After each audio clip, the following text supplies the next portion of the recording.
We're actually working on a pretty good update. We're doing a overhaul of our SCADA system. It was February 2021 when a water plant operator in a small town on Florida's west coast spotted a cursor on a computer screen moving on its own.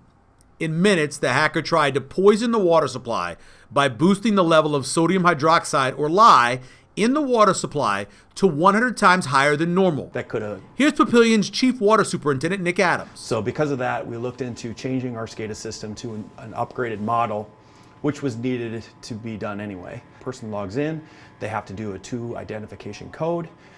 Each individual here has their own access code.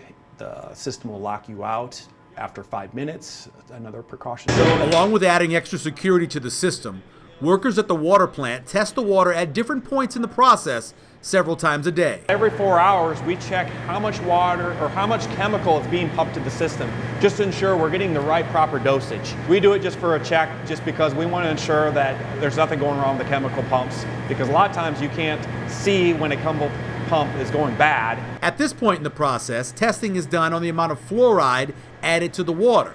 The water coming into the plant already has some fluoride in it, naturally occurring in the ground, at about 0.3 or 0.4 milligrams per liter. We're adding it up to about a 1.0. So we're adding 0.6 milligrams per liter on top of that 0.4 just to get to where the state recommends to keep it. Another thing added to the water is chlorine dioxide. So we use chlorine dioxide to take out those taste inodors, and only 2 places in Nebraska actually do that, and the 2 in Iowa. So it's pretty unique. During the winter non-peak times, the city's water plant makes about 4 million gallons a day. But when the summer comes, that's when the stress is added to the plant. We're making anywhere from about 8 to 13 million gallons a day. With that higher range being on days when sprinkler use is at its highest, Monday, Wednesday, and Friday, starting at 6 a.m. We're trying to figure out how to educate the public to where if we could get the settings of people's sprinklers to stagger them to maybe not water at the same exact times, or have customers water on Tuesdays and Thursdays. People would start at midnight, started a couple hours early. That would help the system. The water division is getting help from HDR to do some modeling to see where they need to add a new water tower, holding tank, or clear well. And with the growth of the city's water customers, that'll be coming sooner than later. We're going to build a clear well here in a couple years, a 4 million gallon clear well, just so we can supply the water to our customers during the summer peak times, to where we struggle because of the water demand. The clear well is basically a holding tank. The water stays there with the fluoride and chlorine until it's ready, then it gets pumped into tanks and then out to customers. But before that happens, the process of getting the water ready is pretty remarkable. For example, this is a DAFT unit, which stands for dissolved air flotation. This is what's in the water before chemicals are used to float the contaminants to the top, then scraping off the manganese into the trough. It's not harmful. You can use this. A lot of guys take it, put it on their garden because it's rich in manganese. It actually grows stuff well. Clean water then is pumped to the beginning of the headworks of the treatment plant and retreated again.